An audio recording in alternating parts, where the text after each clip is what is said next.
Well, it's Saturday. It's December 3rd.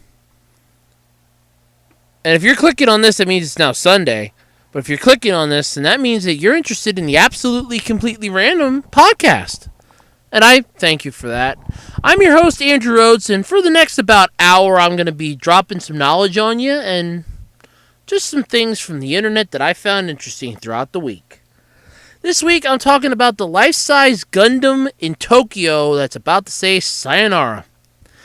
I'm talking about Toonami's Intruder 3 ending with a bang. Funimation reveals the Dragon Ball Super English cast. And many more things, including the god-awful, horrible Alpha 5 that's been released for the Power Rangers movie. A voice actor has passed away. And Final Fantasy 15 sells over 5 million copies on its first day. Damn. But before we get into it, it's time for that lovely segment called sponsorship. Normally I would just do a commercial about this, but I'm tired. It's been a long week. So I'm just going to say this. You're in the mood for trading cards, anime, DVDs, movies, toys, collectibles, odd stuff? Check me out on eBay. All lowercase. ARHOADS-2012.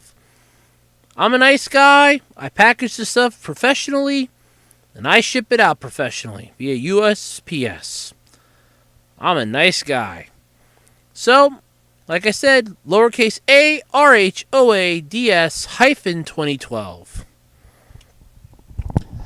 Alright, so let me just give you a little life update. This week's kicked my ass. This is the first full 4-day week I had to work. It's all night shift. And needless to say, I'm tired, and it shows. It's kind of exhausting, especially when the days start running together and you don't know, okay, you're thinking it's one day and it's not that day and it's another day. So bad stuff starts to happen. You start getting days mixed up and everything else, and that's what's been going on. But nonetheless, I'm still here for my fans. As many of you as there are, I'm still here for you. And I will always be here on a Saturday talking about stuff that interests me during the week, because that's the type of person that I am. And speaking of something that interests me, there's a video on YouTube right now from one of the kings of YouTube saying about how he's leaving YouTube. And I'm excited for this. Now, let me explain what I mean by how I'm excited for this. I can't stand this individual. In fact, this is the first ever video of theirs that I've watched, and I didn't even get through the whole thing because I'm like, you know what? Screw it. It's not worth it. You're leaving? Bye. So for those of you that don't know, PewDiePie, and, oh, what the hell, I'll just do it this way. How he always freaking does it in his videos. It's PewDiePie! Yeah, that's annoying. That's like hearing Fred. I like Fred levels of annoying. But anyway, he made the announcement that when he hits 50 million subscribers, he's destroying his YouTube channel. And all I have to say is, don't let the door hit you on the way out. I'm not a fan of his. I personally think, and I mean no disrespect to Markiplier in this, because you actually do some interesting games. I actually have to check to see if I'm even still subscribed to you, since YouTube started having problems with their algorithms where they're unsubscribing people. I think that's just a hiccup in their coding, which they could probably fix if they actually sit down and try to. Just shut the site down for like an entire day or two and make it count. Just wait till after I put my podcast up, please. That's all I ask. But anyway, he made the announcement that he's leaving. Like I said, I don't really know much of the details because I can't stand him. I'm not the type of person that hates a lot of things in this world, but oh god, I can't stand PewDiePie. So, he's leaving. I saw it originally this morning on Twitter because Pat Contry made a comment. No, don't leave. Keep it open for Frank. He can talk about anything. That might be a good idea. Maybe we should give Frank his own YouTube channel. I could just see how well that would work out. We give Frank a YouTube channel. Yeah, I could see Pat losing his mind with that. But it'd be cool nonetheless. That might be interesting. For those of you that don't know, Frank's a friend of Pat Contry's. He's occasionally on Flea Market Madness. He does Ask Frank, and there's usually an unboxing with Frank. So, that's pretty cool. So, yep, PewDiePie's leaving. Not soon enough if you ask me. I think he should have left YouTube a long, long time ago. Because I can still remember when YouTube used to still be a good place. And speaking of things that I'd like to remember, that was a good segment into this. Speaking of things to remember, the voice actor known as Cole Brown sadly passed away. Ironically, though, back in November. And we're only finding out about this now. So, yeah. The article on Anime News Network doesn't really explain how he passed away. However, it just said that he passed away. The news was only broken this Thursday, which really scares me. Funimation only revealed this on Thursday. For those of you that don't know, because even I didn't know, Cole Brown voiced many iconic Funimation characters. And for over the 10 years that he was doing it, including Blackbeard in One Piece, Heaven Chancellor in A Certain Magical Index, Varaz in The Heroic Legend of Arslan, the Celestial Spirit King in Fairy Tail, and the narrators in Jurgamond and Desert Punk. Recently, Brown was voicing Lord Redford on Izetta, The Last Witch, and Funimation reported his passing, like I said, this past Thursday, December 1st. And they also said that David Wald would be replacing him on The Last Witch as Izetta, so that's good to know. But yeah, it's kind of sad he passed away back in November. In addition to being a voice actor, though, he also served as a firefighter and was a paramedic, so you figure he at least contributed. He was 60 years old. That's sad. It really is. So, I would say a moment of silence. I honestly didn't know he did that. The only thing that I'm curious is how they're going to change up Blackbeard, because Blackbeard's voice in the English dub's still going. I apologize, I'm still fighting my cold yet. So it's kind of interesting to see how they're going to do that, because the English dub of One Piece is still going yet. And if memory serves, we're actually at Marineford. And we've been introduced to Blackbeard, so I'm guessing that if we're up to the point for the time skip, it would make sense. We could just change the voice and say, it's because of the time skip, his voice changed. That's a possibility and something that they might want to consider, because they're not going to have much of a choice in the matter, since they're going to have to find another voice actor now. So, yep, it's kind of sad, but what are you going to do? So, Funimation's got their work cut out for them, but on top of that, I love how I'm able to segue into a lot of this stuff tonight. This is neat. Funimation also revealed this week the English dub cast for Dragon Ball Super. Yes, that's right. It's actually happening, folks. We're not joking here. Sean Schimmel, Christopher Sabat, Jason Douglas, and more are returning to voice the iconic characters we've come to know and love in Dragon Ball Super, the English dub. Coming to North America when we find a way to gather all 7 of the Dragon Balls and ask Shenron for the release date. Because apparently Funimation doesn't have that yet. Oh, we have the English dub cast, but as far as the release date, oh God, no.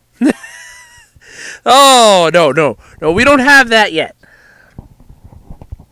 But Sean Schemmel is returning to voice iconic characters such as Goku, King Kai. Christopher Sabat's returning to voice Vegeta, Piccolo, Shenron, Yamcha.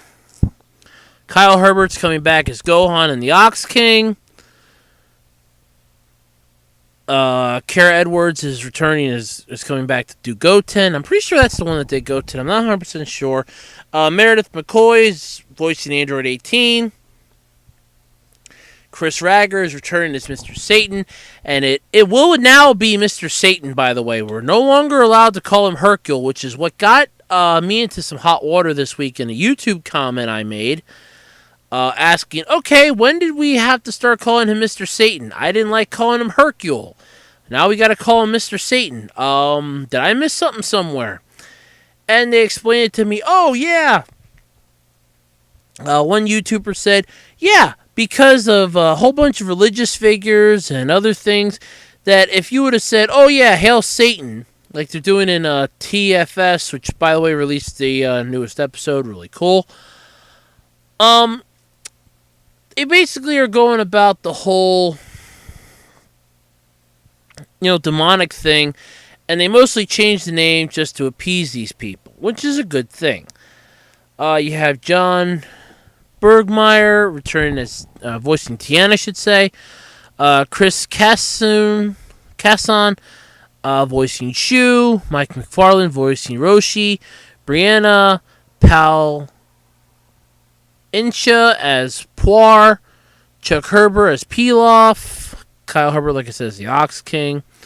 Tia Ballard is voicing Marin. Kent Williams voicing not only Kibito Kai, but Elder Kai as well. Justin Cook's returning to voice Dende. And Justin Cook really does do a wonderful job with a lot of these voices for Funimation. He did the voice for Conan Edogawa, at least for Jimmy Kudo, I know that.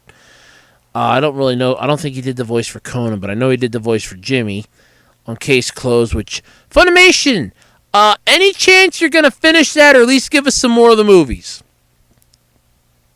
I know it wasn't a cash cow for you, but your loyal fans out here would actually like to see that finished at least somewhat. Would be nice. He also played in Yu Yu Hakusho and many other. I mean, if you pretty much just look at any Funimation anime, I guarantee you're going to see Justin Cook down as either a director, assistant director, helping with something, or voicing a character, or all three, or any of the above. So, yeah. Cynthia Kranz voicing Chi-Chi.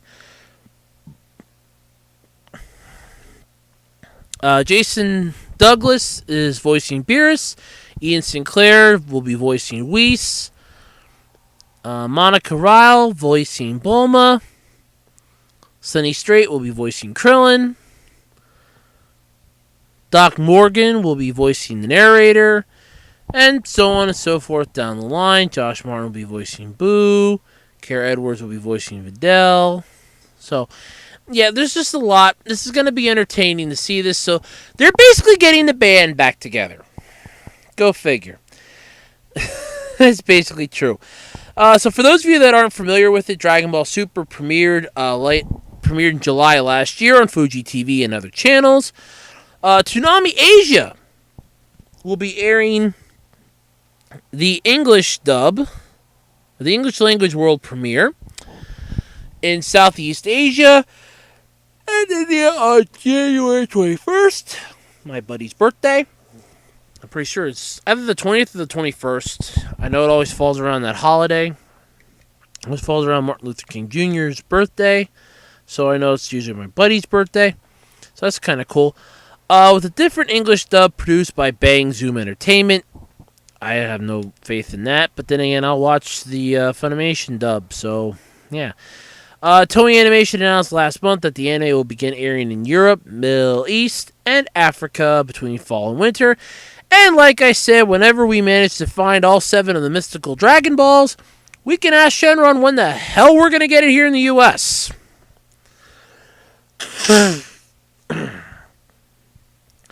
It's safe to say, nonetheless, that it's going to be on Toonami, because at this point, Dragon Ball and Toonami are like peanut butter and jelly.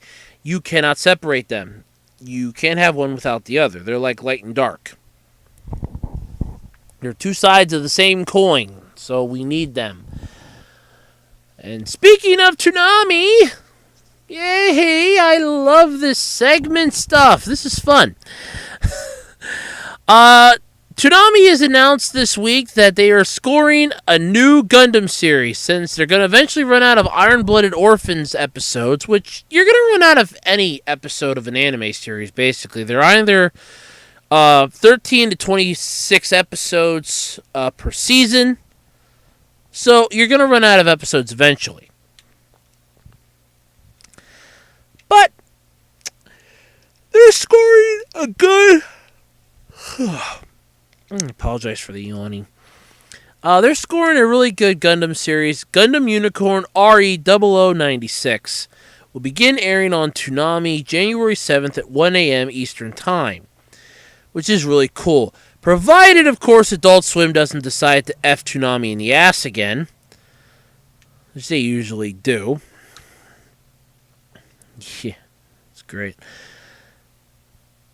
So, here we go. Yeah. So, Toonami's been running a lot of our favorite anime series. There are people that have been bitching that they're not running anything new, causing problems on the Toonami fan site, or fan page on Facebook, which I beg you guys to please stop. I'm not an admin for their page. I'm just saying please stop, because it's getting kind of embarrassing as a fan of Toonami to read a lot of that in the comments. But nonetheless, this is going to be cool. The 22-episode anime premiered in Japan back on April 3rd. Crunchyroll's already streamed the series as it aired in Japan with English subtitles and an English dub, pretty much like they usually do. The anime was a re-edit of the original Mobile Suit Gundam Unicorn OVA, which I do recommend, by the way. English dub, though, on that, not subbed. Featured a new opening and ending, which you will never get to see on Toonami. At least not the opening, because they have to cut that shit to save time.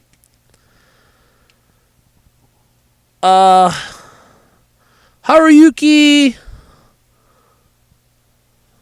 Sawano's vocal project produced new songs, performed the ending theme song, Next to You. That's a stupid name for a song. And so much and so forth. This is all up, by the way, on Anime News Network, where I got a majority of my news information and a lot of my stuff this week. Anime News Network is a great site, by the way. They're just as good as Otaku USA, if not better. But it's not too bad. The anime adapts Harutoshi Fukai's original Mobile Suit Gundam UC novel series, which is mainly set in Universal Century 0096, 16 years after the events of the One-Year War, which happened in 0080, and within the first Mobile Suit anime, and 3 years after Mobile Suit Gundam Char's Counterattack, which is another film I recommend. Or just play Dynasty Warriors Gundam 2. You can play the whole scenario out in that. In a renewed conflict between the Earth Federation and Neo-Zeon remnants, the Viz Foundation has a potentially devastating secret from the founding of the Federation a century before. Yeah, that's just great. Originally, it was a 7-episode OVA, which, like I said, if you want to watch it, it's really cool. The newer ones, I guess, gonna pretty much just expand upon it a bit or just cut it down in size. They're like about an hour to like an hour and a half long. Really not too bad for 7 episodes. Pretty damn cool, too. Right Stuff released the series in North America digitally via the PlayStation Store physically on home video. Video series does have an English dub, and it was released theatrically in Japan by Sunrise between 2010 and 2014. So that's really cool. I liked it. I haven't finished it yet, but I like it. So that's kind of neat. I'm looking forward to that. So go Toonami. You guys are doing good. And this is probably going to be my last segment for a while. Oh no, I can branch this off in two different ways. But, oh, you know what? Nah, I'll save that for later. Okay, so speaking of Toonami, since they're scoring this, last week they finished up The Intruder 3. And they finished it up with a bang. And it was Shugo 162, by the way. I screwed up the naming on that. Forgive me, I was tired. Basically, Shugo 162 imploded on itself. The worm creatures weren't actually trying to kill Tom. Yeah, for once.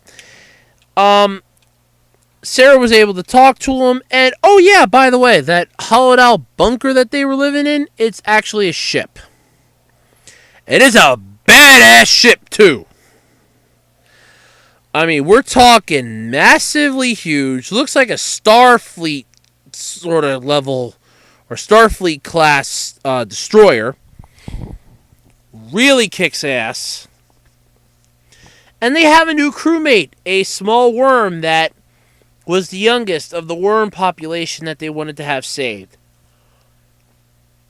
So that's really cool. I'm hoping that starting in January, they're going to have like some newer things, like maybe a Toonami program, not just a block where like 30 minutes of Tom and Sarah adventures, or the adventures of Tom and Sarah, or the adventures of Tom, Sarah, and the worm to be named later.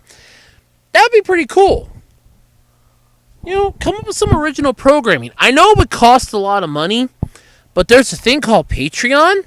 And I guarantee you that any fans of Toonami that are true fans would probably donate money to see that. Hell, I would. So, yeah. There's that. But let's move on, because I can't segue into anything else off of one thing. So, Universal has confirmed Nintendo attractions are coming to both their Orlando and Hollywood parks. Oh, joy. Team 4-Star was joking about this during the week during their Legacy of Goku 2 playthrough. That they usually do like a decent Dragon Ball Z game once a year. Last year was Legacy of Goku, the original, which by comparison between the sequel and Boo's Fury royally sucked. Both of the sequels were really good. In fact, Boo's Fury even came out 4 weeks before it was supposed to. That just shows you how badass it was. So that's really cool. But they announced that they are having Nintendo attractions coming. And according to the article, once again from Anime News Network, already planning for area in Japan Park that costs more than Harry Potter's. In a video posted on Tuesday, Nintendo and Universal Creative confirmed that their theme park collaboration will not only be featured at Universal Studios Japan, but also the Universal Orlando Resort and Universal Studios Hollywood. So, I'm just wondering, are we going to have like Mario Karts? Going around like a Mario Kart ride. That'd be kind of cool. The video does not mention the fourth Universal theme park, Universal Studios Singapore. I'm guessing you guys are getting the short end of the stick on that. It also does not mention the future theme parks that Universal is planning in China, South Korea, and Russia. Well, if they're not out yet, they can't really say anything, can they? You know, that's weird, but true. Back in May of last year, Nintendo had announced that it was partnering with Universal Parks and Resorts to bring Nintendo-themed attractions to Universal theme parks in the future.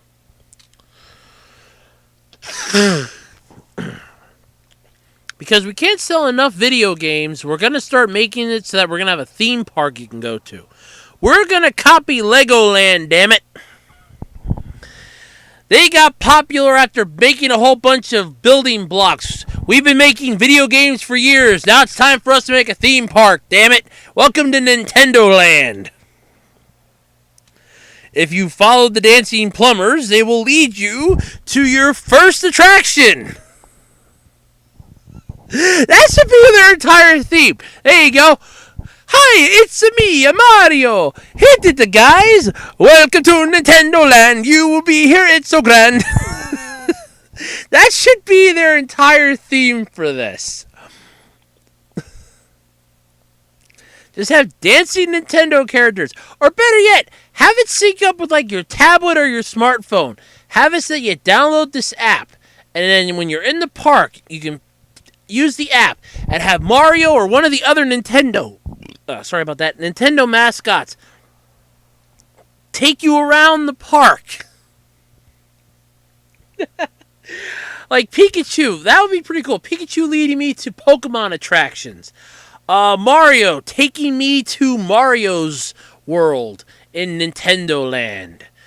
And all the time, if you touch the little creature, it pulls up a help menu, and then they can give you answers to your questions, provided they talk or just have a text box pop up above their heads. That would be pretty cool. And I could just hear the theme song now. Welcome all to Nintendo Land. It's so fun and it's so grand. Oh, God, I crack myself up sometimes. But yeah, Nintendo stated at the time last year, basically in May, according to the article, that the theme parks will feature Nintendo's most famous characters and games. They then announced that this past February is planned to create attractions at Universal Studios Japan in Osaka. That's pretty cool. Universal Studios Japan theme parks operating officer and investment strategist Toyoshi Morioka stated to the Senki Shimbun paper, I really want to know where the Japanese come up with these names, in July that the theme park's planned Nintendo theme attractions area will cost more than the existing Wizarding World of Harry Potter. Well, yeah, nobody wants to go to see Harry Flopper anymore. We've all grown past that. I couldn't understand the books nor the movies, so I don't really care. But yeah, Nintendo stuff's going to cost more money. What do you expect? They're coming out with the Switch. They're going to need to make up their lost dividend. Remember, a few years ago, they took a $500 million bath. So needless to say, they are definitely going to be coming out of here with gloves on, getting ready to swing to get some money. They need it. According to Morioka, the new area will cost more than the Wizarding World of Harry Potter area, which costs about 40 billion yen. 40 billion yen! Let that number sink in. Now, if you want the translation into dollars, that's 380 million. 40 billion. Yes, I just did the Dr. Evil thing. Yen. That's huge. Before it even opened the theme park in July of 2014. Thus, Sanki Shimbun postulates that the new area could cost over 50 billion yen, about $480 million. And that's kind of neat. So you figure every 10 billion yen is equal to 100 million US dollars then. If it's about 480 million and the other one was about 380 million and they're only 10 billion yen apart, that's 100 million US dollars. Well, don't come looking to get it out of my wallet, Nintendo. I got bills to pay. So unless you're going to start making me your mascot or you're going to give me some free Nintendo swag to talk about, nothing I can do for you. I'll give you some free publicity this way, though. The project plans to use popular Nintendo character Mario, as well as other characters in the Nintendo library. The theme park plans to open the area by the time the Tokyo Olympics are held in 2020. So, I guess the clock's ticking now, boys and girls. It's time to play the magic game called What's Gonna Get Done First? The Olympics or a theme park? Well, the theme park will probably be more exciting, I'm sorry to say. After this year's Summer Olympics, they weren't really that great. I'm going to go with the theme park's going to be better. So it's just a matter of which one's going to get done first. Don't really know. They plan to build the attraction to the left of the theme park's front gate. Currently, the area is being used as temporary event space. So that's kind of neat. I don't really know how well this is going to pan out. And like I said, I have my doubts. I have a lot of doubts on this, to be honest with you. But I have my doubts that Nintendo is going to get this done before the 2020 Olympics. I think they're high. I think they're smoking some pretty strong weed. And I don't really know what else to say on that. So, let's just move on. Because I got other topics to talk about, and they kind of suck. Well, I can actually segue off of this one. Speaking of Japan and the wonderful world of the rising sun, Tokyo is about to say sayonara to the life-size Gundam. March 5th, 2017 will become known as the day the Gundam died. Once again, Anime News Network broke this news on Thursday. It's a go-to for anime and otaku visiting, or for anime otaku, I should say, visiting Tokyo, but it ain't going to be for much longer. It's the life-size Gundam statue. It's towers over Odaiba, which is really cool. It's going to fade into Stardust memory starting this March 5th. But that's not the only bit of bad news out of this. If you're thinking, oh, well, they're just losing a big-ass robot statue. Well, no. The Gundam Front Tokyo, the Gundam-centric complex in the same place, is going to close a month later on April 5th. So that's really sad. The Gundam in question is a feat of engineering magic and some serious mecha geekery. And you've got to admit that looking at pictures of this online, you cannot deny that this thing is geek central. It's 18 meters high and modeled after the original series RX-78-2, or RX-78-2, I should say. Was first unveiled in 2009 for the franchise's 30th anniversary. The statue has already been moved once to Shinzuoka, but returned to its current location in 2012. In 2014, and I do remember this project being released a couple years ago, they announced the project to make a moving version of this statue by 2019. So some of the people are thinking, was this maybe a sign that it's being moved from Odaiba to equip it with the moving parts? No, I think they're just shutting it down because they want it done and gone. It's really sad. You can find pictures of it. There is a time-lapse video watching the sun move around it. I know during the they had like a really nasty storm over there. It stood tall in that storm. People were just looking at that. Somebody actually had their camera planned right on it. The rain's hitting it. The winds are whipping around it. And it just stood there taking it like a boss. So it's going to be sad that this is actually getting removed. It's getting taken away. So, yep. So if you want to go and see it, you got till March 5th. So get moving. Tickets to Japan ain't cheap. I wish I could go. I would love to see it. If anybody out there goes, bring back a postcard.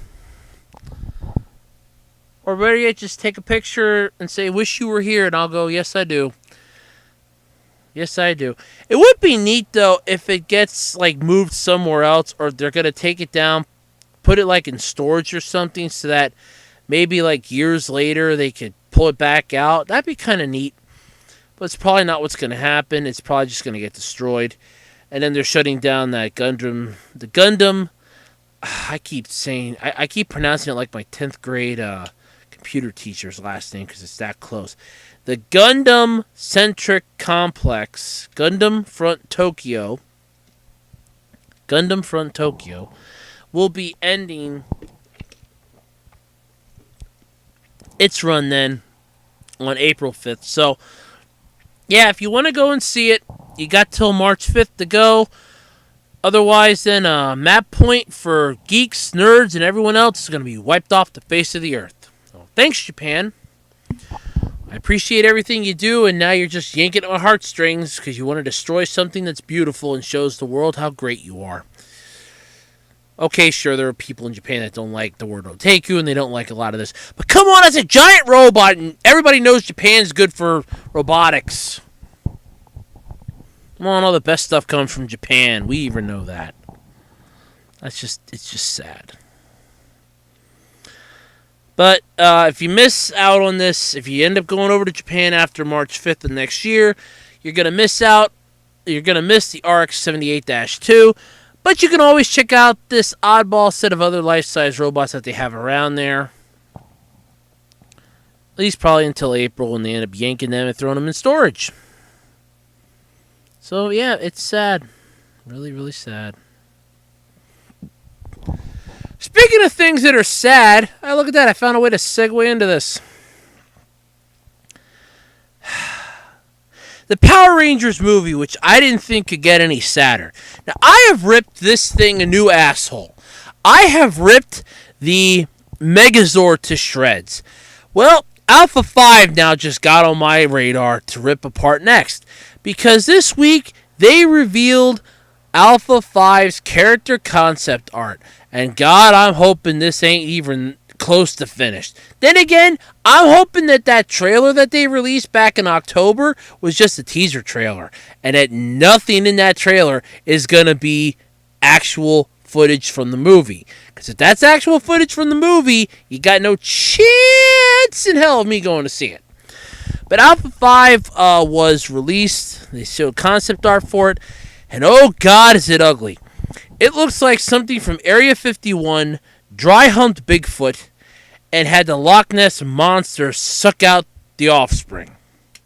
That's the best I could put it. At this point, I'm probably going to have a picture up of it, so you'll see what I'm talking about. I'm not joking on this. I cannot describe it in words. Sure, it looks like a small alien robot, and apparently they're supposed to be aliens now. Power Rangers aren't supposed to be mystical powers that are granted by an interdimensional wizard. No. No, we are now in the point when we are officially aliens from another planet. It's sad. It really, really is sad. So, Lionsgate previously streamed the trailer back in October, which I'm praying to God, like I said, is horrible. It was horrible. I'm hoping that none of that's going to be in the movie. Bill Hadler was going to be providing Alpha 5's voice. In the original series, Alpha 5 assisted both Zordon and the Power Rangers. Well, no duh. In the original series, Alpha 5 was Zordon's butler. Like Alfred to Batman.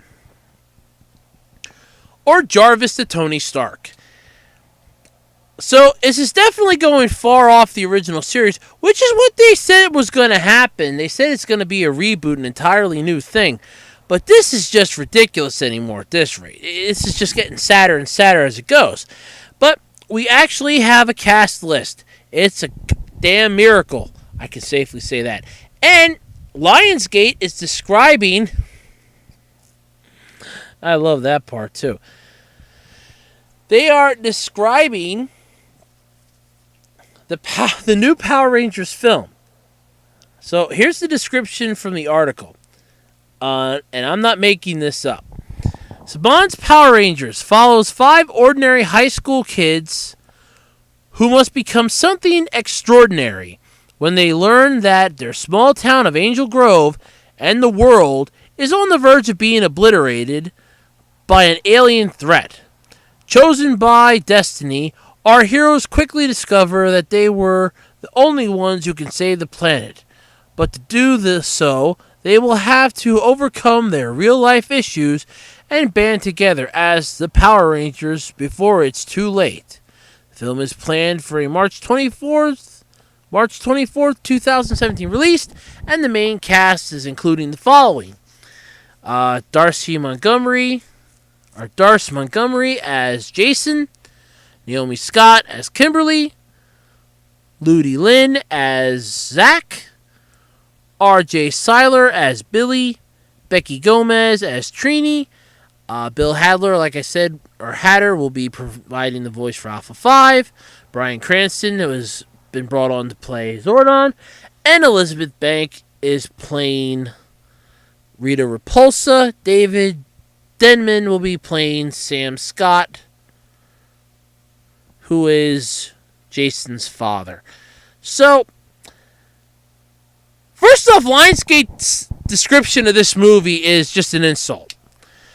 I want to go with this right off the bat. Chosen by Destiny, my ass. In the original series, the Power Rangers were chosen by Zordon when he told Alpha 5 to find 5 teenagers with attitude. They were just the only 5 that were still in the goddamn juice bar. Having this be that, well, they were chosen by Destiny. Not according to that trailer, they weren't. In that trailer, they were not chosen by Destiny.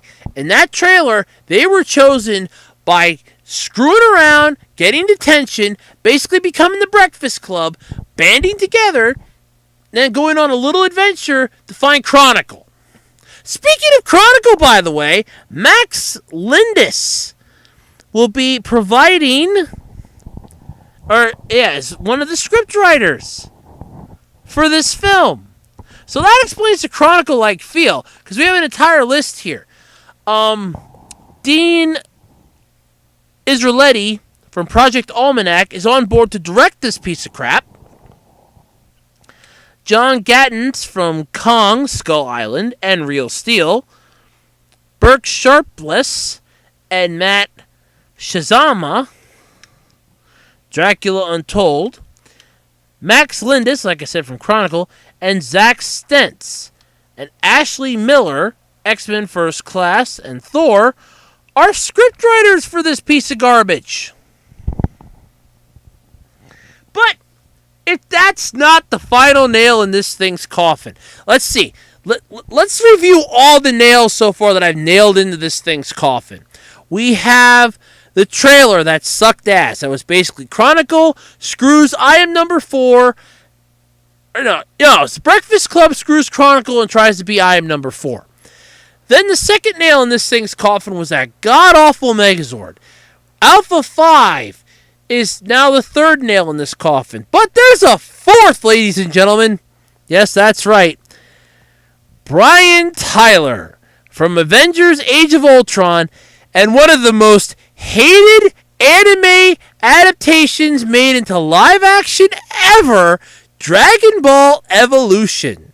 You remember me bitching about that. Well, Brian Tyler is composing the film's score. So, let's review how this train wreck's going to go before it happens. Let's use our ESP, boys and girls, and let's figure this out together. Shall we? So take my hand and let's walk through the valley of crap together. You have scriptwriters from at least 4 horrible movies. Chronicle was not that great. Real Steel was amazing. X-Men First Class and Thor were good. Don't like Dracula movies. I don't know what the hell Kong Skull Island is. So, you got horrible scriptwriters. Because you can't say that somebody down the road didn't tell John Gattens, hey, no, you can't have this for Real Steel. No, we got to change this up. You cannot tell me that nobody told, Zach Stentz and Ashley Miller, oh, no, got to change this up. So, it's safe to say that the scriptwriters are going to suck for this. Because it's only one person doing the script. At least one person for certain segments, I'm assuming, will probably be doing the script. Maybe it'll be good, but we don't know what parts of the script, these people did. Did they do the whole script? for Thor, for X-Men First Class, for Real Steel? Did they do the whole script for these things? Because I just want to throw this out there now, because, like I said, Real Steel was good, Thor was good, X-Men First Class was good, but you're throwing Chronicle into this, and Chronicle sucked. Chronicle was the most horrible movie I ever saw in my life, and I saw it twice. It made no sense, it sucked, it blew, it reeked, I wanted it dead. It pissed me off to no end. But, on top of that shit Sunday, now we've got, the deer crap, the bear piss, and all that crap. This thing is disgusting at this point. That trailer sucked, that Megazord is ugly. Alpha 5 made me want to gouge my eyes out. But now, we're getting the musical talents. The musical talents of a man. I'm assuming it's a man. I don't want to be politically incorrect in this day and age. That did the score for one of the worst live-action adaptations of an anime series. That, ladies and gentlemen, is nail number 4 in this coffin. But it gets worse. And I mean it gets worse than this. Okay?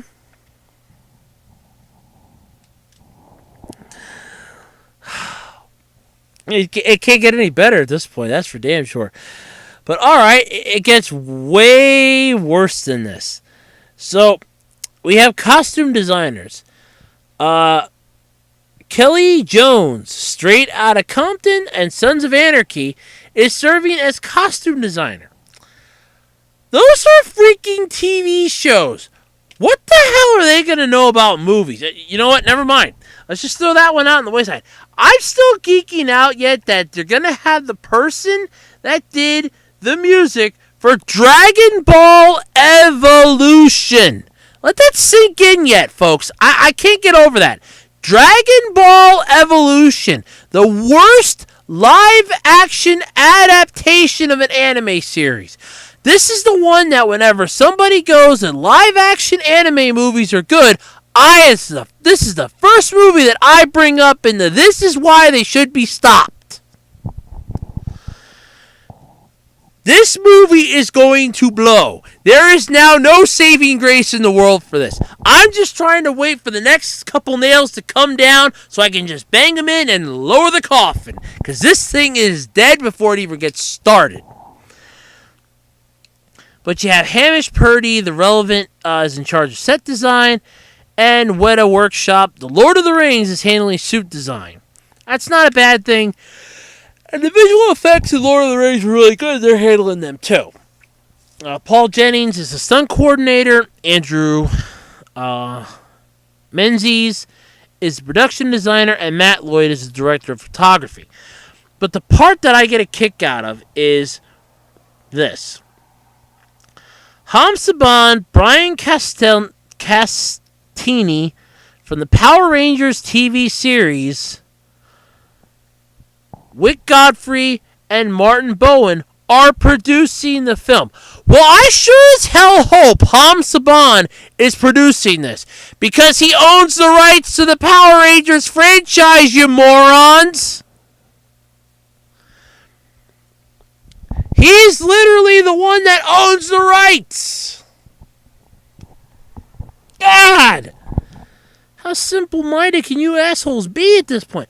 But I'm just getting a kick out of this. So you have the person that wrote for Chronicle, the person that did the music for Dragon Ball Evolution, a crappy cast. Because this is not a movie that Bryan Cranston is going to save. He couldn't save Godzilla. He ain't going to save this. You have a hideous-looking Alpha 5, a hideous-looking Megazord, a horrible trailer, and a crappy description from the movie studio in charge of this. This thing is dead in the water at this point, folks. There is no resuscitating this. Just electrocute it, see how much fish pop up. This is dumb. This is done like dinner. I just can't get over this. Ugh. It hurts to no end. And what's funny is that this is probably not going to be the last thing we're going to hear about this either. But it's the last thing you're going to hear about it tonight on the podcast because I'm done with this topic. Let's move it on and throw this one in the wastebasket under Dear God, Why? Alright, so to get the horrible taste of live-action Power Rangers out of my mouth, let's talk about a game that's really impressive, really cool, and sold over 5 million copies in its first day. Or at least shipped 5 million copies. Over 5 million copies on day one. And that would be Square Enix. That'd be Square Enix's massively popular Final Fantasy series 15th installment. I cannot talk tonight for beans. Anyway, Final Fantasy 15's digital sales, physical shipments exceeded 5 million copies on its first day, which is impressive. That is huge. Square Enix announced on Thursday that Final Fantasy 15 PlayStation 4 and Xbox One games sold more than 5 million copies on its first day when it went on sale worldwide on Tuesday. The number includes download sales and shipments of the copies on its first day. Shipments of the first game's first edition. This is the fastest record for Square Enix's Final Fantasy franchise. This is huge. No game in the world has sold 5 million copies in a day. So that means Final Fantasy is nowhere near dead. Because there are people saying, well, Final Fantasy is dead ever since Lightning. Nope, Final Fantasy ain't dead now. That's for damn sure. Final Fantasy is not dead. Final Fantasy is still alive and kicking. So it's kind of cool. It's neat. But on top of this, the game set a new record. I apologize for the yawning. Like I said, it's been a long week. The game set a new record on first day download sales for Square Enix's titles in Japan. Similarly, the game set a new record for first day download sales plus package edition shipments for a Square Enix title in Asia, excluding the Land of the Rising Sun. That's huge! Do you know how big Asia is? Asia is its own freaking continent. That is huge. So that is big. So if you haven't picked up a copy yet, pick it up. It's got to be good if it's sold 5 million copies. Damn. Alright, so that's all I got topic-wise this week, but believe it or not, I actually have some Q&A. That's right, it actually happened. I got asked a couple questions again this week. Now, I'm going to omit the names like I did the last time. I'm just going to say the question. If you know it was your question, congratulations. I like to preserve anonymity in this place. This is the holiest of grounds here on the internet. Who am I kidding? Sinners have much more fun. Okay, so the first question that was asked is, what type of recording equipment do I use? Well, believe it or not, I use an old Rock Band microphone, a Rock Band USB game microphone to record my podcast. I'm not joking. I'm holding it right now. It's small, it's lightweight, and I bought it for about $2 at GameStop.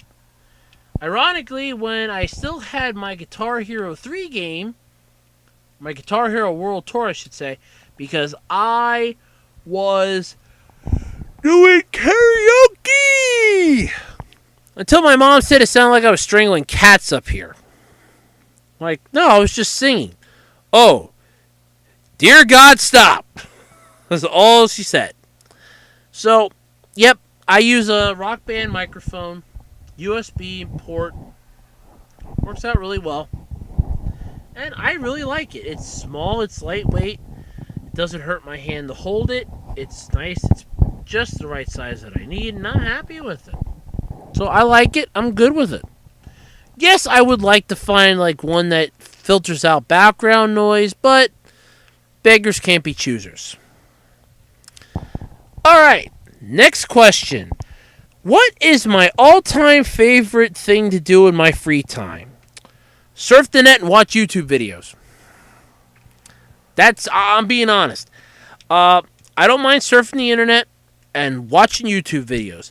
But if you really want to get technical, like if it's, like let's say the power goes out and I'm going by LED lantern, probably screwing with my Yu-Gi-Oh cards, just messing with the cards, checking them out, seeing if I can't make a deck out of some of them, or just going through them and going, okay, this is what I have Yu-Gi-Oh card-wise.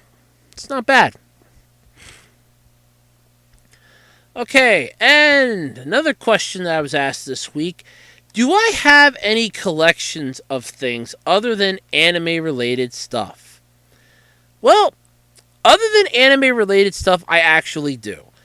I have a Transformers collection, which I see from where I'm sitting at right now. Mostly some of them are from Cybertron. I have some scattered out. I have some Power Rangers stuff. That's pretty cool. Some stuffed animals that I collected when I was a kid. I still have them yet. I'm not going to throw them out. So yeah, I got a few things other than anime-related stuff like manga. I do have some comic books that aren't manga. They're regular U.S. comic books. Toys, stuff like that. I'm a kid at heart, basically. I'm a kid at heart. I collect movies. So, yeah, there's a lot of stuff that I have collection-wise other than anime-related stuff. A lot. Alright, and the final question this week. If I could ask the almighty Shenron one question, not a wish, but a question, what would it be and why? And I've actually been trying to ponder that all week, and I can't think of one. It mostly comes down to by the time I would actually find the Dragon Balls, if they existed, summon Shenron, I would not have an answer. I'd probably go completely blank. So I wouldn't really know. That's about it. So, yeah, it sucks. Yeah, it's bad. But it's just, I don't really have a question that I could ask him that I would either A, want an answer to, or B, just couldn't figure out myself if I really sat down and thought about it. So, yeah, there's that. It's kind of cool. So, thank you for your questions. If you have any questions that you'd like to ask for future Q&A sessions, please feel free to send them to acrpodcast@gmail.com, all lowercase, by the way, and use a question in the subject line. Well, that's going to pretty much wrap it up this week for the Absolutely Completely Random podcast, brought to you by me, ironically. For Professor Clump, who is still out of town and apparently at a freaking mixer, because I got a text from him. I had a wonderful mixer. Wish you were here, you miserable bastard. You eat my hoagie. So, yep, if you have any topics for future podcasts, either next week's or ones down the road, please, if you'd like me to talk about them, send them to acrpodcast@gmail.com. Use the term topic in the subject line, please, so I can have everything separated if need be. If you have any ideas for future podcasts, like guests you think I should try to get, which, by the way, you're out of your mind, or ideas for ways that I can improve the podcast other than put videos up, because I talked about that last week. That's why I'm not doing that anymore. Maybe like an occasional picture now and then I'll put up, but I'm not going to sit down and do the whole thing. Send it to acrpodcast@gmail.com. Use subject ideas for podcast in the subject line. Or if you just want to send an idea, or if you just want to contact me and say hi on the podcast, send it to acrpodcast@gmail.com. If you have any inkling to possibly want to sponsor the ACR podcast, first off, I would welcome that. But not always. If you'd like to, I'm fine with that. Send an email to acrpodcast@gmail.com. And a special shout out this week to Pat Contry, Ian Ferguson, the Aw Me people that do their channel on YouTube, and Phantom Strider. That's it. I was trying to think of the one that I watched this week with a lot of the top 10 cartoon videos.